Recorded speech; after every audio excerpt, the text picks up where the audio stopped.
أعوذ بالله السميع العليم من الشيطان الرجيم بسم الله الرحمن الرحيم السلام عليكم ورحمة الله وبركاته إنا فتحنا لك فتحا مبينا الحمد لله رب العالمين والصلاة والسلام على أشرف المرسلين سيدنا محمد صلى الله عليه وسلم وعلى آله وأزواجه وذرياته وأهل بيته بالخير إلى يوم الدين عدد ما في علم الله صلاة دائمة بدوام ملك الله الصلاة والسلام عليك يا سيدي يا رسول الله خذ بيدي قلت حيلتي أدركني يا شفيع المذنبين يا رسول الله أنت باب الله ولم يكن له باب غيري جئتك مع كثرة ذنوب العصيان هاربا من الذنوب ظلمت سنتك السلام عليكم يا رجال الغيب السلام عليكم أيها الأرواح المقدسة السلام عليكم يا قطب الزمان السلام عليكم إنسان الكامل عباد الله رجال الله أغيثونا لوجه الله عباد الله رجال الله أعينونا لوجه الله عباد الله رجال الله باركنا لوجه الله ببركة رسول الله صلى الله عليه وسلم بسم الله توكلت على الله لا حول ولا قوة إلا بالله اللهم احفظ كتابي اللهم إني أعوذ بك أن أقول علما في العلم بغير علم يا رب العالمين رب اشرح لي صدري ويسر لي أمري واحلل عقدة من لساني يفقهوا قولي ربي زدني علما وارزقني فهما ببركة رسول الله صلى الله عليه وسلم سبحانك لا علم لنا إلا ما علمتنا إنك أنت العليم الحكيم حسبنا الله نعم الوكيل نعم المولى ونعم النصير اللهم إنا نجعلك في نحورهم ونعوذ بك من شرورهم ببركة رسول الله صلى الله عليه وسلم اللهم صل وسلم وبارك على سيدنا محمد الفاتح لما وغلق والخاتم لما سبق والناصر الحق بالحق والهادي إلى صراطك المستقيم صلى الله عليه وعلى آله وصحابه حق قدره ومقداره العظيم اللهم اجعلنا من الفقهاء الصوفيين والأغنياء السخيين اللهم اجعلنا في الدنيا والآخرة من أهل ولايتك بركات مجمعين يا رب العالمين اللهم إنا نعوذ بك من الهم والحزن ونعوذ بك من العجز والكسل ونعوذ بك من الجبن والبخل ونعوذ بك من غلبة الدين وقهر الرجال اللهم بارك في تجاراتنا اللهم بارك في رزقنا اللهم بارك في فلوسنا اللهم بارك في أموالنا اللهم بارك في قضاء ديوننا ببركة رسول الله صلى الله عليه وسلم اللهم إنا نعوذ بك من المأثم والمغرم ببركة رسول الله صلى الله عليه وسلم اللهم إنا نعوذ بك من الجذام والبرص والجنون ومن سيء الأسقام ببركة رسول الله صلى الله عليه وسلم يا كبير أنت الذي لا تهتدي العقول لوصف عظمته ببركة رسول الله صلى الله عليه وسلم يا شاهد غير غائب يا قريب غير بعيد يا غالب غير مغلوب اجعل لي من أمري فرجا ومخرجا ببركة رسول الله صلى الله عليه وسلم قصدت الكافي وجدت الكافي لكل كافي كفاني الكافي ولله الحمد اللهم إنا نسألك رضاك الدائما والعافية علي دائما والمعنوة والحسية علي دائما يا رب العالمين إن أبتت غارة الأرحام وابتدعت أنا فأقرب شيء غارة الله يا غارة الله حث سير مسرعة في حل عقدتنا يا غارة الله اللهم صل وسلم وبارك على سيدنا محمد النبي الأمي الطاهري الزكي صلاة تحل بها العقد وتفك بها الكرب ببركة رسول الله صلى الله عليه وسلم أعوذ بالله السميع العليم من الشيطان الرجيم بسم الله الرحمن الرحيم الحمد لله رب العالمين الرحمن الرحيم مالك يوم الدين إياك نعبد وإياك نستعين اهدنا الصراط المستقيم صراط الذين أنعمت عليهم غير المغضوب عليهم ولا الضالين آمين بسم الله الرحمن الرحيم اللهم اجمع بيننا وبين حاجتنا كما جمعت بين أسمائك وصفاتك يا ذا الجلال والإكرام اللهم سخر لنا مطلوبنا بحق سر الفاتحة وبحق عزتك وعظمتك وبحق جلالك وجمالك وبحق أهل السماوات والأرض وبحق جميع الأنبياء والمرسلين صلوات الله تعالى عليهم أجمعين والحمد لله رب العالمين அளவற்ற அருளாளனும் நிகரற்ற நிறைந்த அன்புடையோருமாகிய எல்லாமல்ல அல்லாஹ்வின் திருநாமத்தால் ஆரம்பம் செய்கின்றேன்.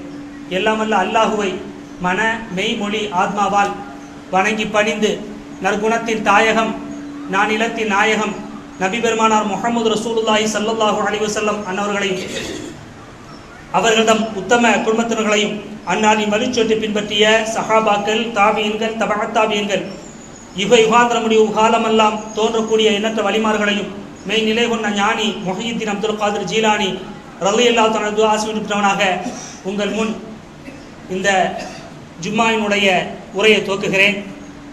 சங்கை மிகுந்த ஹலரத் பெருந்தகை அவர்களே, சங்கை கிணிய ஜமாஅத்தினர்களே, ஈமான் கொண்ட பெருமக்களே, இளைஞர் பெருமக்களே, சின்னஞ்சிறார்களே, உங்களுக்கு மத்தியில் இன்ஷா அல்லாஹு தஆலா இந்த வாரம், சென்ற மாதம் நம்முடைய உயிரினும் மேலான ரசூல் ஸல்லல்லாஹு அலைஹி வஸல்லம் அவர்களுடைய பிறந்த தினமும் மறைந்த தினமும் ஒருங்கே அமைய பெற்ற ஒரு மாதம்.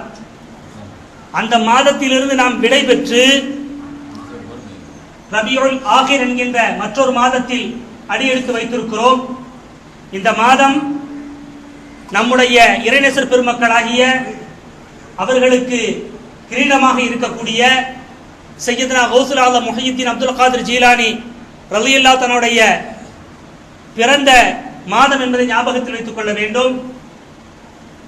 அவுலியாக்கள் என்றால் ஏதோ அவர்கள் ஒரு தனிப்பட்ட படைப்பு என்று அல்ல. நம்முடைய இந்த தலைமுறைக்கு முன்னால் நம்மை மூத்த ஒரு தலைமுறை பெருமக்கள், அவர்களிடத்தில் 3 விதமான வார்த்தைகள் பயன்பாட்டில் இருந்தது. உங்களுக்கெல்லாம் ஞாபகம் எனக்கு தெரியாது. நிறைய வலிமார்களை நான் பார்த்திருக்கிறேன். சென்ற வாரம் கூட தஞ்சாவூருக்கு ஒரு வலியுல்லாவை பார்ப்பதற்கு நான் சென்றிருக்கிற ஒரு பாக்கியம் கிடைத்தது. அவருக்கு மத்தியில் கௌசுல் ஆலம் அவர்களை பற்றி பேச வேண்டிய சென்ற வாரம் ஜும்மாவை நான் மேல வழுத்தூரில் பேசிக் கொண்டிருந்தேன். இந்த மூத்த தலைமுறை மக்களுக்கு மத்தியில் ஒரு 3 வார்த்தை ஒரு பயன்பாட்டில் இருந்தது. அதற்கு முச்சுடர் வார்த்தை என்று சொல்வார்கள். அல்லாஹ், ரசூல், முஹய்யித்தீன் என்கின்ற ஒரு 3 வார்த்தை அவர்கள் பயன்படுத்துவார்கள். வஹாபிய தோற்றங்கள் வந்த பின்னர் அந்த அவுலியாக்களை பற்றிய அகமியங்கள் எல்லாம் அப்புறப்படுத்தப்பட்டு நம்முடைய ஈமானில் களங்கமெல்லாம் புகுத்தப்பட்ட ஒன்று. ஒரு சீரிய சிந்தனை மாத்திரம் நம்மிடத்தில் இருக்கும் என்றால் நம்மை நாம் தெளிவுபடுத்திக் கொள்ளலாம். சங்கி மிகுந்த பெருமக்களை, அவுலியாக்கள் என்றால் யார்? அவுலியா இல்லா என்கின்ற ஒரு வார்த்தை அல்லாஹ் குர்ஆனில் பயன்படுத்துகிறான். அவுலியா இல்லா, அவுலியாக்கள் என்பவர் அல்லாஹ் அல்ல, அல்லாஹ்வுடைய இறைநேசர்களின் ஞாபகத்தில் வைத்துக் கொள்ள வேண்டும். அவர்கள் காலம் எதிலிருந்து தொடங்குகிறது என்று பார்த்தால், நபிமார்களை ரசூல்மார்களை விட்டுவிட்டு எந்த பெருமக்கள் எல்லாம் மூமின்களாக பேணுதல் மிக்க நன்மக்களாக வாழ்ந்து மறைந்திருக்கிறார்களோ அந்த அனைத்து மக்களையும் அல்லாஹ்வுடைய அவுலியாக்கள் இறைநேசர்கள் என்ற பட்டியலில் இணைத்துக் கொள்ளலாம். குர்ஆன் மிக தெளிவாக சொல்லி காட்டுகிறது. குர்ஆனில் அல்லாஹ் 21வது ஜுஸ்ல சூரத்துல் லுக்மான் என்கின்ற ஒரு சூரா இருக்கிறது. லுக்மான் என்கின்ற பெயர் யாருக்கு சொந்தம்? அவர்கள் நபி அல்ல, இறைநேசர் பெருமக்களாக அவர் இருந்தார்கள். லுக்மானுல் ஹக்கீம் அவர்கள் வாழ்ந்த காலம் 1000 வருட காலம் இந்த உலகத்தில் வாழ்ந்திருக்கிறார்கள். 1000 நபிமார்களிடத்தில் பாடம் கற்றிருக்கிறார்கள். 1000 நபிமார்களுக்கு ஆசிரியர் பெருந்தகையாக இருந்திருக்கிறார்கள். அவர்கள் வாழ்ந்த 1000 வருடத்தில் 1000 நபிமார்களுடைய படிக்கக்கூடிய ஒரு பாக்கியம் பெற்றவர்கள், 1000 நபிமார்களுக்கு ஆசிரியராக படித்துக் கொடுக்கக்கூடிய பாக்கியம் பெற்ற லுக்மானுல் ஹக்கீம் அவர்கள் யார்? இறைநேச பெருமகனார். அவர்களுடைய பெயரை அல்லாஹ் குர்ஆனில் லுக்மான் என்று வைத்திருக்கிறானே, எவ்வளவு சிறப்புக்குரிய பெருந்தகை அவர்கள் இருந்திருப்பார்கள், ஞாபகத்தில் வைத்துக் கொள்ள வேண்டும். அடுத்து வாருங்கள், நபி ஈசா அலைஹிஸ்ஸலாம் அவர்களுடைய தாயார் மரியம் அம்மையார் அவர்கள், மரியம் அம்மையார் அவர்கள், அவர்களும் முஃமினான இறைநேச பெண்மணியாக இருந்தார்கள்.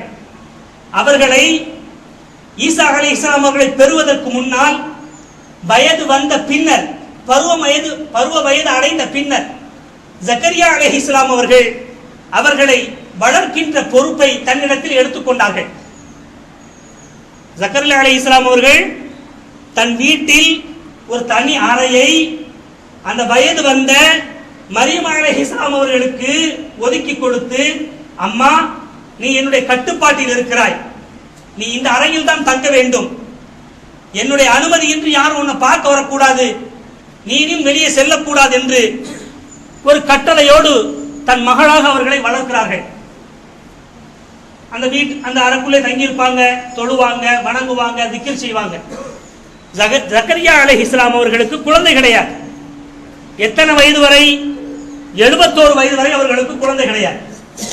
மரியம் அலைஹிஸ்ஸலாம் அவர்களை வயது வந்த பின்னர் தன் மகளாக எடுத்து வளர்க்கிறார்கள். அறையில் வணங்கி கொண்டிருக்கின்ற மரியம் அலைஹிஸ்ஸலாம் அவர்களை ஜக்கரியா அலைஹிஸ்ஸலாம் அவர்கள் பார்ப்பதற்கு உள்ளே செல்கிறார்கள். அவர்கள் நிறைய நேரம் பார்த்திருக்கிறாங்க, தொழுவாங்க, திக்ர் செய்வாங்க. அப்பொழுது பார்க்கின்ற பொழுது ஒரு தட்டையில் திராட்சை பழத்தை வைத்து உண்டு கொண்டிருக்கிறார்கள்.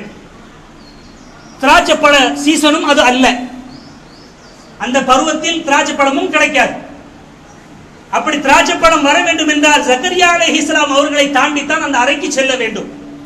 ஜக்கரியா அலைஹிஸ்ஸலாம் அவர்கள் கேட்கிறார்கள், அம்மா அன்னா லக்கி ஹாதா, உனக்கு இந்த பழம் எங்க இருந்து வந்துச்சு? தன் பொறுப்பில் வரக்கூடிய மரியம் அலைஹிஸ்ஸலாம் அவர்களை பார்த்து கேட்கிறார்கள், அன்னா லக்கி ஹாதா, உனக்கு இது எங்க இருந்துமா வந்துச்சு? அவர்கள் சொன்னார்கள், கால ஹிய மின் இன்டில்லாஹ், இந்த பழம் எனக்கு அல்லாஹ்விடத்திலிருந்து கிடைத்தது என்று சொல்கிறார்கள்.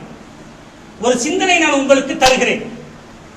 ஒரு இறைநேச பெண்மணியாக வணங்கக்கூடிய மரியம் அவர்களுக்கு அவர்கள் தாகத்தை தணிப்பதற்கு அல்லாஹ் சொர்க்கத்தினுடைய திராட்சை கனியை கொடுத்தான். நல்லா புரிந்து கொள்ள வேண்டும். இன்னும் ஒரு சிந்தனைக்கு நான் உங்களை அழைத்து செல்கிறேன். நபிகள் பெருமானார் ஸல்லல்லாஹு அலைஹி வஸல்லம் ஜீவிய காலம் ஒரு யுத்த களத்திற்கு சஹாபிய பெருமக்களை அழைத்து செல்கிறார்கள். சஹாபிய பெருமக்கள் 1500 பேர் கூட இருக்கிறாங்க. கூடாரம் அடித்து தங்கி இருக்கிறார்கள். ஒது செய்வதற்கு, குடிப்பதற்கு கிணறும் இல்லை, தண்ணியும் இல்லை, கடுமையான வெயில். ஒரு சஹாபி மாத்திரம் ஒட்டகத்தினுடைய துருத்தி பையில் கொள்ளளவு கொண்ட 200 லிட்டர் அல்லது 150 லிட்டர் கொள்ளளவு உள்ள தண்ணீரை மாத்திரம் வைத்திருக்கிறார்கள். ஸல்லல்லாஹு அலைஹி வஸல்லம் அவர்கள் அந்த ஒட்டக துருத்தியுடைய பையில் இருந்து தண்ணீரை எடுத்து குடித்துவிட்டு கையையும் கழுவுகிறார்கள், ஒது செய்கிறார்கள். சஹாபிய பெருமக்கள் ஓடோடி வருகிறார்கள். யா ரசூலுல்லாஹ், நீங்க இந்த துருத்தியில வச்சிருக்க தண்ணியை காலி பண்ணிராதியோ, இந்த துருத்தியில வச்சிருக்க தண்ணியை நீங்க காலி பண்ணிராதியோ, இதுதான் குடிக்கிறதுக்கு 1500 பேர் கூடாரத்தில் தங்கி இருக்கிறோம், தாகம் தீரணும், யுத்தம் புரிய வேண்டும். ரசூலுல்லாஹ், பதட்டம் அடையாதீங்க, பதட்டம் பண்றீங்க. ரசூலுல்லாஹ் கேட்கிறாங்க, பதட்டம் கொள்ள வேண்டாம். ஸல்லல்லாஹு அலைஹி வஸல்லம் அவர்கள் மற்றொரு ஒட்டகத்தோலினால் செய்யப்பட்ட அகலம் விரிந்த, வாய் விரிந்த ஒரு தட்டையை போன்ற அல்லது ஒரு பேசனை போன்று வைத்துக் கொள்ளுங்களேன்.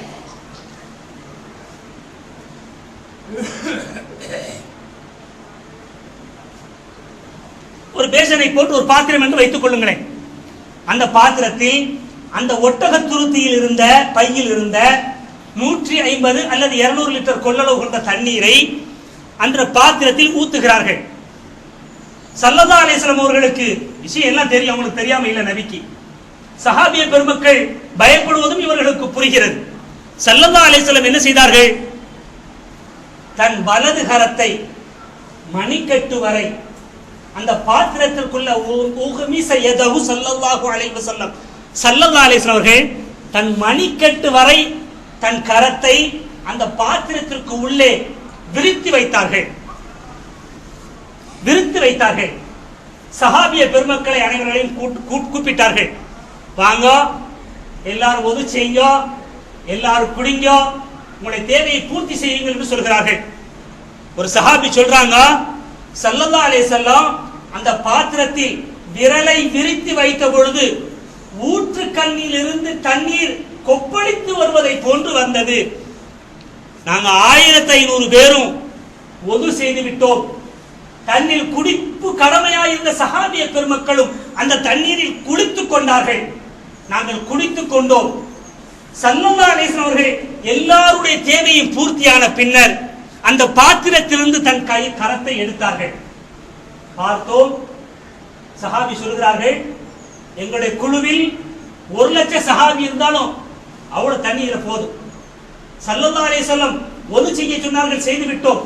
குடிக்க சொன்னார்கள், குடித்து விட்டோம். எங்கள் பாத்திரத்திலும் சேமித்து வைத்துக் கொண்டோம்.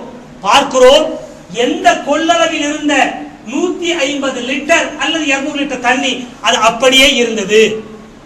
ஒரு சிந்தனைக்கு வாருங்கள். சஹாபிய பெருமக்களுக்கு ரசூலுல்லாஹ் அந்த பாத்திரத்தில் கையை வைத்து குடிப்பதற்கு தண்ணீர் கொடுத்தார்கள், ஒது செய்வதற்கும் தண்ணீரை கொடுத்தார்கள். அந்த தண்ணி நம்முடைய சிந்தனையில் பூமியில் இருந்து வந்த தண்ணீரா அல்ல சொர்க்கத்திலிருந்து தண்ணீராக இருக்குமா யோசிச்சு பாரு. தன் நபி தோழரை சொர்க்கத்துடைய தண்ணீரை கொடுத்து துப்புரவாக்கினார்கள். உள்ரங்கத்தை, வெளிரங்கமான ஒதுவை சொர்க்கத்துடைய தண்ணீரை கொண்டே இங்கு துப்புரவாக்கினார்கள். இமாம்கள் என்ன அற்புதமான விளக்கத்தை தருகிறார்கள் பாருங்கள். நான் தொழுதுட்டு இருக்கிறேன், அசிங்கமா பேசணும்னு நினைச்சிடக்கூடாது. நீங்க, நான் தொழுது கொண்டிருக்கிறேன். தொழுகையில் எனக்கு காற்று பிரிகிறது. என்னுடைய பின்துவாரத்திலிருந்து காற்று பிரிகிறது. சப்தமாக பிரிந்தால் பக்கத்தில் உள்ள ஆள் பார்த்துக்கிடுவான், அசரத்துக்கு ஒது முறிஞ்சு போச்சு, அவர் ஒது செஞ்சுட்டு தான் திருப்பி தொழ வைக்கணும். சத்தம் இல்லாம போச்சுன்னா எனக்கும் அல்லாஹ்வுக்கும் இடைப்பட்ட ஒரு ரகசியம் யாருக்கும் தெரியாது. ரெண்டு நிலை இருந்தாலும் நான் ஒது செய்து விட்டு என் தொழுகையை தொடர வேண்டும். குர்ஆன் என்ன சொல்கிறது? ஒது முறிந்து விட்டால் ஒது மீண்டும் செய்ய வேண்டும். குர்ஆன் சொல்லக்கூடிய சட்டம் நமக்கு. உங்களுக்கு தொழுகைக்காக நீங்கள் சென்றால் ஒது செய்து கொள்ளுங்கள், ஒது முறிந்து விட்டாலும் ஒது செய்து கொள்ளுங்கள். இது குர்ஆன் நமக்கு சொல்கின்ற தலையாய கடமையும் கட்டளையும் கூட. உங்கள் அறிவை நீங்கள் பயன்படுத்தி பார்க்க வேண்டும். எனக்கு பிந்துவாரத்தில் காத்து மத்தம் தானே போச்சு, நான் அதை மாத்திரம் கழுவினா போதாத துப்புரவாயிருங்கள? என் அறிவு சொல்கிறது அல்லவா? என் அறிவு என்ன சொல்கிறது? என் பின்துவாரத்தில் காற்று பிரிந்தது, அந்த இடம் மாத்திரம் நஜீஸாக அசுத்தமாகிறது, அதை மாத்திரம் நான் கழுவி கொண்டால் போதுவே. அல்லாஹ் ஏன் ஒது செய்ய சொல்கிறான்? மீண்டும் ஒது செய்ய வேண்டும், முகத்தை கழுக வேண்டும், முழங்கை வர கழுக வேண்டும், தலைக்கு மசுகு செய்ய வேண்டும், கரண்டை கால் வரை கழுக வேண்டும். அல்லாஹ் தேவையற்ற செயலை சொல்கிறானா? இமாம்கள் சொல்கிறார்கள், அல்லாஹ் அப்படி சொல்லவில்லை. எல்லா ஞானத்தையும் அறிந்தவன், சென்ற காலம், வருங்காலம், நிகழ்காலம் எல்லாத்தையும் அறிந்த பரம்பொருளவன், அவன் ஒது செய்வதற்கு சொல்கிறான். இதற்கு என்ன ஒரு ஓமானத்தை சொல்வது? எனக்கு ஹார்ட்ல ப்ராப்ளம் இருக்கு என்று வைத்துக் கொள்ளுங்களேன். டாக்டர் கிட்ட காட்டுறேன், டாக்டர் எனக்கு நெஞ்சு வலிக்குது, தாங்க முடியல, ஊசி போடுங்க. டாக்டர் என்ன செய்யணும்? என் ஹார்ட்ல தான் ஒரு ஊசி போடணும். அவர் என் ஹார்ட்ல ஊசி போடல, தொடையில போடுறாங்க, கையில போடுறாங்க. தொடையில் போட்டாலும் கையில் போட்டாலும் வலி நீங்குவது எங்கே? குறைபாடு சரி செய்வது எங்கே? என்னுடைய இருதயத்தில். அந்த மருந்து எங்கே சென்றடைகிறது? அது காலில் செலுத்தப்பட்டாலும், துடை பகுதியில் செலுத்தப்பட்டாலும், பிட்டியில் செலுத்தப்பட்டாலும், கரத்தில் செலுத்தப்பட்டாலும் நிவர்த்தி செய்வது ஹார்ட்டினுடைய ப்ராப்ளத்தை ஒரு டாக்டர் செய்கிறான். அதை அறிவோடு நீ ஏற்றுக்கொள்கிறாய். எல்லா ஞானத்தையும் பெற்ற அல்லாஹ் ஒது செய்ய சொல்கிறார். நீ ஒது செய்தால், முகம் கழுவினால், முழங்கை வரை கழுவினால், மசக செய்தால், காலை கழுவி கொண்டால் உன் பின்புறமும் துப்புரவாக்கப்படுகிற நிதர்சனமான ஒரு உண்மையை அல்லாஹ் ஞானவான் நமக்கு கற்றுத் தருகிறார். நீங்கள் அதோடு ஒப்பிட்டு பார்க்க வேண்டும். டாக்டர் நெஞ்சு வலிக்கு ஊசி போடணும், என் நெஞ்சில் எங்கே வலி இருக்கிறதோ அங்கே ஊசியை போட வேண்டும். அவர் போடவில்லை, என் தொடையில் போடுகிறார், கரத்தில் போடுகிறார். போடப்பட்ட மருந்து அந்த இடத்தை நோக்கி விரைந்து செல்கிறது, நிவாரணத்தை கொடுக்கிறது. சிந்தனை எவ்வளவு அற்புதமான சிந்தனை பாருங்கள், இமாம்கள் தருகிறார்கள். மதுஹபுகள் வேண்டாம் என்றால் நம்முடைய ஈமான் எப்படி இருக்கும் யோசித்து பாருங்கள். சங்கமேந்த பெருமக்களே, ஸல்லல்லாஹு அலைஹி வஸல்லம் அவர்கள் அந்த பாத்திரத்தில் தன் கரத்தை உள்ளே வைத்து சஹாபிய பெருமக்களை குடிக்க சொன்னார்களே, சொர்க்கத்தின் நீரா பூமியின் நீரா? என் சிந்தனை சொல்ல முடியுமா? சொல்ல முடியாது. அந்த சஹாபிய பெருந்தாங்க இமாம்கள் சொர்க்கத்தினுடைய நீரை கொண்டு குடிக்க வைத்து ரத்தத்தை பூரிபிகேஷன் பண்ணினார்கள். ரத்தம் ஓடக்கூடிய இருதயத்தை பூரிபிகேஷன் பண்ணினார்கள். உள்ளே மாத்திரம் சுத்தம் செய்யவில்லை ரசூலுல்லாஹ், வெளிரங்கத்தில் அந்த உறுப்பையும் சுத்தப்படுத்தினார்கள். அந்த சஹாபிய பெருந்தகைகள் பலிமார்களில் முதல் தரத்தை இருக்கிறார்கள். சங்கீத பெருமக்கள், இனி விஷயத்திற்கு வர வேண்டும். வலிமார்களுக்கு அவுலியா என்று சொல்கிறோம். திருமறையில் அந்த வார்த்தையை அல்லாஹ் சொல்கிறான். அலா, அறிந்து கொள்ளுங்கள், இன்ன அவுலியா அல்லாஹி, நிச்சயமாக அல்லாஹுடைய நேசத்தை பெற்ற இறைநேச பெருமக்கள் அவுலியாக்கள், லா ஹவுஃபுன் அலைஹிம், அவர்களுக்கு எந்தவித பயமும் இல்லை, லா ஹவுஃபுன் அலைஹிம் வலா ஹும் யஹ்ஸனூன், அவர்களுக்கு எந்த துக்கமும் இல்லை என்று சொல்கிறார். நம்மை பொறுத்தவரை நம்முடைய வாழ்க்கையில் இரண்டு பகுதியாக பிரித்து பார்க்கிறோம். ஒரு பகுதி இன்பம் என்றும் ஒரு பகுதி துன்பம் என்றும் தான் பார்க்கிறோம். அதே போன்று ஒரு மனப்பாங்கான இடத்தை பள்ளம் என்றும் மேடும் என்றும் பிரித்து பார்க்கிறோம். ஒரு ஆறு என்றால் ஆற்றில் ஒரு பகுதி மறுபகுதி என்று பார்க்கிறோம். இறைநேச பெருமக்களை பொறுத்தவரை இரண்டும் ஒரே பகுதிதான். மண்ணும் பொன்னும் ஒன்றுதான், இன்பமும் துன்பமும் ஒன்றுதான். நல்ல புரிந்து கொள்ள வேண்டும். இறைநேச பெருமக்களை பற்றி அல்லாஹ் சொல்கிற போது அலா அறிந்து கொள்ளுங்கள், இன்ன அவுலியா அல்லாஹி, அல்லாஹ்வுடைய நேசர்கள், லா ஹவுஃபுன் அலைஹிம், அவர்களுக்கு எந்த பயமும் இல்லை, வலாஹும் யஹ்ஸனூன், அவர்களுக்கு எந்த துக்கமும் இல்லை. எதை பற்றி? மனைவி மக்களை பற்றி, பொருளை பற்றி, இம்மையை பற்றி, கபரை பற்றி, மர்மையை பற்றி எந்தவித பயமும் இல்லை என்று அல்லாஹ் சொல்கிறான். இன்னும் அவுலியாக்களை பற்றி அல்லாஹ் சொல்வான், ரலியல்லாஹு அன்ஹும் வரது அன், அல்லாஹ் அவர்களை பொருந்திக் கொண்டான், அவர்களும் அல்லாஹ்வை பொருந்திக் கொண்டார்கள். ذالک, இதுதான் ஃபதுலுல்லாஹி, அல்லாஹ்வுடைய பொக்கிஷம், யுக்தீஹி மையஷா, தன் நாடியவர்களுக்கு கொடுப்பான். வல்லாஹு துல் ஃபதுலுல் அலீம், அல்லாஹ் கிருபை செய்பவனில் சிறப்பு மிக்கவனில் அவன் சிறந்தவனாக இருக்கிறான். வமை யத்தகில்லாஹ, யார் அல்லாஹ்வை பயந்து கொள்கிறார்களோ, யஜ்அல் லஹு மக்ரஜன், அவர்களிடத்தில் அல்லாஹ் தன் ஞானத்தையும் ரிஸ்கையும் வெளிப்படுத்தி காட்டுவான். வமை யத்தகில்லாஹ யஜ்அல் லஹு மக்ரஜன் வ யர்ஸுகுஹு மின் ஹைஸு லா யஹ்தஸிப், அவர்கள் எண்ணாத புறத்தில் இருந்து அல்லாஹ் இரணத்தை கொடுப்பான், பரக்கத்தை கொடுப்பான், அருளை கொடுப்பான், பொருளை கொடுப்பான், ஒளியையும் கொடுப்பான். சங்கை மிகுந்த பெருமக்களே, ஆகவேதான் தமிழில் பயன்பாட்டில் வலிமார்களை வலியுல்லா என்று சொல்வார்கள். வலி என்கின்ற வார்த்தை அல்லாஹ்வுடைய பெயர். அல்லாஹ் சொல்றான், முமின்களே உங்களுக்கு யாரு உதவியாளன் தெரியுமா? அல்லாஹ் தான் உதவியாளன். அந்த வலி என்கின்ற வார்த்தை அல்லாஹ்வுடைய வார்த்தை, அல்லாஹ்வுடைய பெயர். தன் பெயரை தன் நேசிக்கின்ற பெருமக்களுக்கு கொடுக்கிறான். அல்லாஹ் தன் நேசிக்கின்ற, தனக்கு ஹலாலையும் ஹராமையும் பேணி ஷரீஅத்தில் நிலைப்பாடாக இருக்கக்கூடிய பெருமக்களை பார்த்து கொடுக்கிறான். அல்லாஹ் இன்னும் சொல்வான், இஸ்தகிம் கமா உமிர்த, ரசூலுல்லாஹ்வை பார்த்து சொன்னான், யா ரசூலுல்லாஹ், உங்களுக்கு நான் மார்க்கத்தை தந்திருக்கிறேன், செம்மையாக இருங்கள். அல்லாஹ் சொல்கிறான், யார் இந்த இஸ்லாமிய மார்க்கத்தில் செம்மையாக இருக்கிறார்களோ, தத்தனஸ்ஸலு அலைஹிமுல் மலாயிகா, மலக்குமார்கள் படைபடையாக இடத்தில் இறங்குவார்கள். அல்லா தகாஃபு, நீங்கள் பயப்பட வேண்டாம், வலா தஹ்ஸனு, எந்த கவலையும் கொள்ள வேண்டாம் என்று சொல்வார்களாம். அவுலியாக்களுடைய ஜீவியத்திலும் சரி, மரணித்த பின்னரும் சரி, ஒரு அவுலியா தன் சக்ராத் ஹாலில் இருந்தால், இந்த ஆயத்தை இமாம்கள் சொல்கிறார்கள், தத்தனஸ்ஸலு அலைஹிமுல் மலாயிகா, மலக்குமார்கள், ரஹ்மத்தான மலக்குமார்கள் சாரை சாரையாக இறங்குவார்கள். அவர்களை பார்த்து சொல்வார்கள், உலக வாழ்க்கை பத்தி, மறுமை வாழ்க்கை பத்தி பயப்படாதீங்க, நீங்கள் அல்லாஹ்விற்கு பயந்து வாழ்ந்ததினால் சொர்க்கம் ரெடியாக இருக்கு, பாருங்கள் என்று. தத்தனஸ்ஸலு அலைஹிமுல் மலாயிகா அல்லா தகாஃபு வலா தஹ்ஸனு வ அப்ஷிரு, நீங்கள் சொர்க்கத்தை கொண்டு நன்மாராயம் சொல்லப்பட்டிருக்கிறீர்கள், பாருங்கள் என்று சொல்வார்களா. இந்த வார்த்தையை கேட்ட அவுலியா தன் ரூஹ் வாங்குகின்ற பொழுது எப்படி இருப்பார்கள்? புன்முறுவலோடு தன் உயிரை ரூஹை வாங்க சொல்வார்கள். புன்முறுவலோடு ரூஹை வாங்க சொல்வார்கள். ரூஹை வாங்கக்கூடிய மலக்குகளை இமாம்கள் 4 விதமாக வேறுபடுத்தி காட்டுகிறார்கள். இன்ஷா அல்லாஹ் இனி வரக்கூடிய கடைசி பகுதி நாம் அதை பார்ப்போம். அவுலியா என்கின்ற வார்த்தை பலி என்கின்ற பன்மையான பொருள்.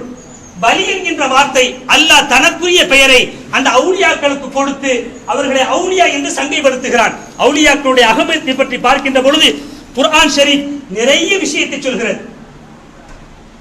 மனிதனுடைய தராதரத்தை நீங்கள் 27 பங்காக மாற்றிக்கொள்ள வேண்டும். மனுஷனை ஆன்மீக கல்வியை கொண்டு நீங்கள் பகுப்படுத்தி பார்த்தினால், பிரித்து பார்த்தால் 27 படித்தரமாக பிரித்துக் கொள்ள வேண்டும். முதல் தரத்தில் ரசூலுல்லாஹ் இருக்கிறார்கள், இரண்டாவது தரத்தில் ரசூல்மார்கள் இருக்கிறார்கள், மூன்றாவது தரத்தில் நபிமார்கள் இருக்கிறார்கள், 14வது தரத்தில் தான் கௌசுல் ஆலம் அவர்கள் நான் இருப்பதாக சொல்லி காட்டுகிறார்கள். முஹீதீன் அப்துல் காதிர் ஜீலானி அவர்கள் தன்னுடைய நிலையை சொல்கின்ற பொழுது ரசூலுல்லாஹ் பிரித்து காட்டிய 27 படித்தரத்தில் நான் 14வது படித்தரத்தில் இருக்கிறேன் என்று சொல்கிறார்கள். இமாம் கஸ்ஸாலி ரஹ்மத்துல்லாஹி சொல்கிறார்கள், 27வது படித்தரம் என்ன தெரியுமா வாப்பா? அதுதான் முஃமினான அடியானுடைய படித்தரம். வமை யுஹில்லுல் ஹலாலா வமை யுஹர்ரிமு ஹராமா, யார் ஹலாலை ஹலால் என்று வாழ்கிறானோ, ஹராமை ஹராம் என்று வாழ்கிறானோ அவன்தான் முஃமின் என்று சொல்கிறார்கள். நான் என்னை இந்த 27வது படித்தரத்தில் வைத்து பார்க்கிறேன், அதற்கு நான் தகுதியானவனாக இல்லை. நான் என்னை சொல்கிறேன், நான் 27வது படித்தரத்தில் வைத்து பார்க்கிறேன். அல் முஃமின் வஹுவ யுஹல்லிலு ஹலாலா வ யுஹர்ரிமு ஹராமா. ஹலாலை ஹலாலாக இவன் வாழ்கிறானோ, ஹராமை ஹராமாக இவன் தவிர்த்து கொள்கிறானோ அவன்தான் முஃமின் என்ற அடியான் இந்த 27வது படித்தரத்துக்கு சொந்தக்காரன். என்னை வைத்து எடை போட்டு பார்க்கிறேன், நான் அதற்கு தகுதியானவனாக இல்லை. அவுலியாக்களுடைய அந்தஸ்தை என்ன சொல்வது? யோசித்து பாருங்கள் சங்கீத பெருமக்கள். சரி, அவுலியா என்கின்ற ஒரு வார்த்தையை பார்த்து விட்டோம். அவுலியாக்களுக்கு சூஃபியாக்கள் என்கின்ற ஒரு வார்த்தையும் பயன்படுத்தப்படுகிறது. பயன்பாட்டு தளத்தில் உள்ள நீங்கள் சென்றால் நிறைய விஷயத்தை பார்க்கலாம்.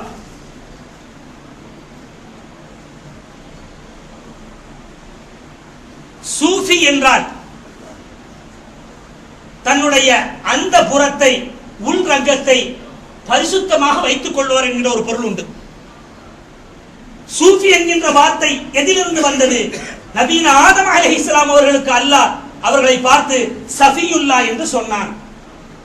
ஆதமே, எனக்கு நீங்கள் சிறப்பு பெயரோடு சஃபியுல்லாவாக இருக்கிறீர்கள், தூய்மையாளராக இருக்கிறீர்கள் என்று சொன்னார்கள். அந்த வார்த்தையை அவுலியாக்களுக்கு பயன்படுத்தப்படுகிறது. சூஃபி என்றால் தன் உள்ரங்கத்தை பாவமான அழுக்கை விட்டு அல்லாஹ்வுடைய சிந்தனையை தவிர வேறு சிந்தனை இருத்த மாட்டார் என்கின்ற ஒரு பொருளை இமாம் கஸ்ஸாலி ரஹ்மத்துல்லாஹி அலைஹி நமக்கு தருகிறார்கள். இன்னொரு அர்த்தம் சொல்கிறார்கள், இன்னொரு அர்த்தத்தையும் நமக்கு சொல்கிறார்கள். சூஃபி என்றால் ஆடம்பரமான உடையை தூக்கி எறிந்துவிட்டு கம்பளி ஆடையை கொண்டு தன்னை போர்த்தி கொண்டவர். அல்லாஹ் என்ன சொல்கிறான் தெரியுமா? என்னுடைய நேசர்கள் யார் தெரியுமா? வஹும் மின் ஹஃபாஇஃபி, என்னுடைய ஆடையால் அவர்களை போர்த்தி வைத்திருக்கிறேன். அல்லாஹ் சொல்றான், நான் அவர்களை என்னுடைய போர்வையால் போர்த்தி வைத்திருக்கிறேன். என்னுடைய ரகசியம் என்று அல்லாஹ் சொல்லி காட்டுகிறான். நீங்கள் இன்னும் மேலே ஒரு படி வர வேண்டும். அவுலியாக்களுக்கு ஒலி என்று சொல்கிறோம். ஒலி, வலியுல்லா என்கின்ற வார்த்தை ஒலியாக மாறியதாக வரலாம். காதர் ஒலி என்று பெயர் வைக்கிறோம், ஒலி என்று பெயர் வைக்கிறோம். இந்த குண்டலி போட்டா சப்தமாக மாறிவிடும் தமிழில். வலி என்றால் அல்லாஹ்வுடைய வார்த்தை என்று மாறிவிடும். ஒலி என்றால் வெளிச்சம் என்று வரும். எதை பயன்படுத்தினாலும் அந்த வார்த்தைக்கு அற்புதமான விளக்கங்களை தருகிறார்கள் இமாம்கள். இந்த வெளிச்சம் இருக்கிறது. வெளிச்சத்தை பற்றி நீங்கள் என்ன எண்ணுகிறீர்கள்? நான் இதற்கு முன்னால் சொல்லி இருக்கிறேன். ரசூல் ஸல்லல்லாஹு அலைஹி வஸல்லம் அவர்கள் சொல்லி காட்டுகிறார்கள், இந்த உலகத்தை அல்லாஹ் படைப்பதற்கு முன்னால், இந்த உலகத்தை அல்லாஹ் படைப்பதற்கு முன்னால் தன் ஒளியால் ரசூல் ஸல்லல்லாஹு அலைஹி வஸல்லம் அவர்களை முழுமையாக படைக்கின்றார். அனமின் நூரில்லா வ குல்லி ஷைஇன் மின் நூரி, நான் அல்லாஹ்வுடைய ஒளியால் படைக்கப்பட்டிருக்கிறேன். என் ஒளியிலிருந்து தான் மற்ற பொருள்கள் படைக்கப்பட்டிருக்கின்றன. ரசூல் ஸல்லல்லாஹு அலைஹி வஸல்லம் ஒளியிலிருந்து தான் மற்ற ஒளிகள் படைக்கப்பட்டிருக்கின்றன. எனக்கு மேலே, தரைக்கு மேலே இந்த பல்பினுடைய ஒளி இருக்கிறது. இந்த ஒளி யார் ஒளி? அல்லாஹ் ரசூலுக்கு கொடுக்கப்பட்ட ஒளி. அந்த ரசூலுடைய ஒளியிலிருந்து படைக்கப்பட்ட ஒளி மிழுந்து கொண்டிருக்கிறது. இந்த ஒளியை பார்த்தால் ஞானவான்கள் என்ன எண்ணுவார்கள்? அது ரசூலுடைய ஒளி.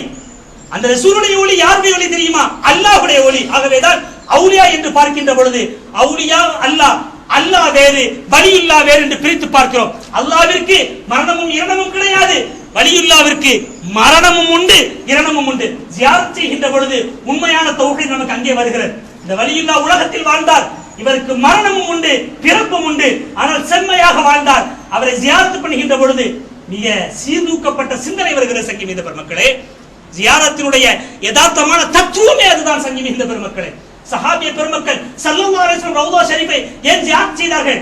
வணங்கும் பொருளாக இல்லை. ஸல்லல்லாஹு அலைஹி வஸல்லம் துஆ கேட்டிருக்கிறார்கள், யா அல்லாஹ், என்னை உன்னுடைய மகனாக வணங்கும் பொருளாக மாற்றி விடாதே, என் மன்னரையை வணங்கும் இடமாக மாற்றி விடாதே. ஸல்லல்லாஹு அலைஹி வஸல்லம் துஆவை அல்லாஹ் கபூல் செய்தான். சஹாபிய பெருமக்கள் அந்த நோக்கத்தோடு ஜியாரத் செய்தார்கள். பிலால் ரலியல்லாஹு அன்ஹு அவர்கள் ஜியாரத் செய்கின்ற பொழுது ஸல்லல்லாஹு அலைஹி வஸல்லம் உடைய கபரை முத்தமிட்டார்கள். ஃபமர்ரக வஜஹு அலா கப்ரி ரசூலுல்லாஹி ஸல்லல்லாஹு அலைஹி வஸல்லம், ரசூல் ஸல்லல்லாஹு அலைஹி கபரில் தன் முகத்தை புரட்டி புரட்டி எடுத்தார்கள். கலீஃபா கேட்டார், என்ன வேலை பார்க்கிறீங்க? கலீஃபாவை பற்றி பிலால் ரலியல்லாஹு கேட்டார்கள், நீங்கள் கல்லை பார்க்கிறீர்கள், நான் கல்லுக்கு உள்ளே இருக்கக்கூடிய என் அல்லாஹ்வின் நேசரை நான் பார்க்கிறேன். என் நேசரை நான் முத்தமிடுகிறேன், என் நேசரை நான் முத்தமிடுகிறேன். உங்களுக்கு கல்லாக தெரியலாம், அது கல் அல்ல. கல்லுக்கு உள்ள என் ஹபீபை, எனக்கு ஈமான் தந்த ஹபீபை, என் சொர்க்கத்தை தந்த ஹபீபை, எனக்கு பாக்கியத்தை தந்த ஹபீபை, என் சொர்க்கத்துடைய தண்ணீரை குடிக்க தந்த ஹபீபை நான் பார்க்கிறேன். நபியுல்லாஹி ஹய்யுன், நபிமார்கள் மௌத்தா போன பின்னர் ஹயாத்தோடு இருக்கார்கள், யுர்ஸக் ரிஸ்க் கொடுக்கப்படுகிறார்கள். இன்னல்லாஹ் ஹர்ரமல் அர்ல அன் தஅக்குல அஜ்சாதல் அன்பியா, நபிமார்களுடைய உடம்பை அல்லாஹ் மண் தின்பதற்கு ஹராமாக்கி இருக்கிறார். நபியுல்லாஹி ஹய்யுன், நபிமார்கள் ஹயாத்தோடு இருக்கிறார். வீட்டுல வீடு கட்டி வச்சிருக்கிறோம், மரத்துல கரையான் பிடிக்குது, பர்மா தேக்கல பிடிக்கிறது இல்ல. மரத்தில் வித்தியாசம் இல்லையா? பர்மா தேக்கல கரையான் பிடிக்கிறது இல்லையே, அதில் கரையான் பிடிக்காத அளவுக்கு அல்லாஹ் யதார்த்தத்தில் ஒரு வகையான ஒரு எண்ணெயை சுருக்கி வைத்திருக்கிறான். அந்த எண்ணெய் வாடை கரையானை நெருங்க விடாது. அவுலியாக்கள் அந்த தேக்கு மரத்தை விட கீழ்த்தரமானவர்களா? அல்லாஹ்வுடைய ஒளியை பெற்றவர்கள் அல்லவா? நபிமார்கள் அல்லாஹ்வுடைய ஒளியை பெற்றவர்கள் அல்லவா? யோசித்து பாருங்கள் சங்கம் மிகுந்த பெருமக்களே. அது மாத்திரமல்ல, பார்க்கும் பார்வையில் வித்தியாசம் இருக்கிறது, பார்க்கும் பார்வையில் கூட வித்தியாசம் இருக்கிறது. நபி மொழியில் ரசூலுல்லாஹ் சொல்கிறார்கள், இத்தகு ஃபுராசத்தல் முஃமின், முஃமின் அடியானுடைய கோப பார்வைக்கு தவிர்ந்துகொள். இத்தகு ஃபுராசத்தல் முஃமின், முஃமினான அடியானுடைய கோப பார்வை தவிர்ந்துகொள். ஃபஇன்னஹு யன்துரு பிநூரில்லாஹ், அவன் அல்லாஹ்வுடைய ஒளியை கொண்டு பார்க்கிறான். ஒரு மூமினான அடியானுடைய பார்வையே இப்படி இருக்கும் என்றால் வலியுல்லாக்களுடைய பார்வை என்ன எடை போடுவது? அதே நேரத்தில் அவர்கள் ஆராதிக்கக்கூடிய பொருளும் அல்ல, அல்லாஹ்வும் அல்ல, அல்லாஹ்வுடைய அடியார்கள், அல்லாஹ்வுடைய அருளை பெற்ற அடியார்கள்.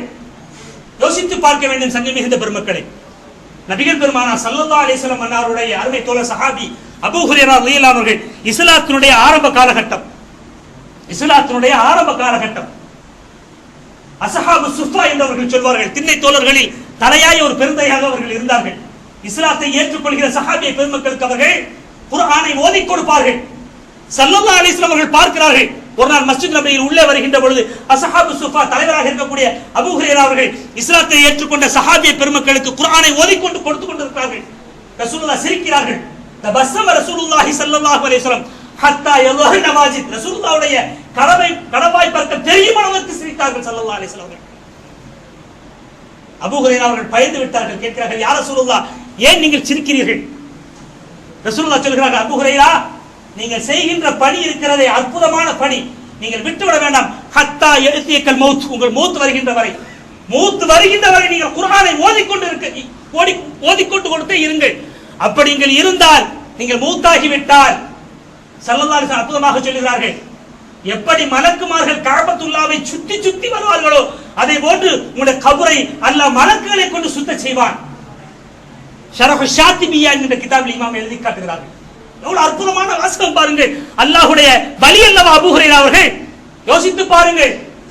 நீங்கள் குர்ஆனை ஓதி கொடுத்தால் உங்கள் மௌத் வருகின்ற வரை அல்லாஹ் ஒரு பாக்கியத்தை தருவான். எப்படி முஃமினான அடியார்கள் கஅபத்துல்லாவை தவாஃப் செய்கின்றவர் சுத்தி வருவார்களோ அதே போன்று மலக்குகளை கொண்டு அல்லாஹ் உங்கள் கபரை சுத்தி வர செய்வான். எவ்வளவு பெரிய பாக்கியம் பாருங்கள். இதைத்தான் அவுலியாக்களை நாங்கள் இருத்தி பார்க்கிறோம், வேறு சிந்தனை எங்களுக்கு இல்லை.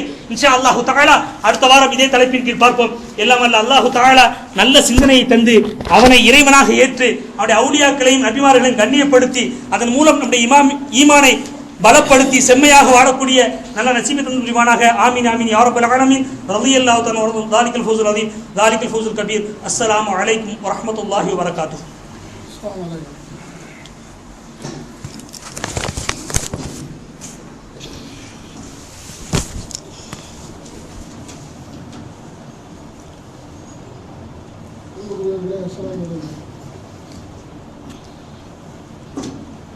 Mira,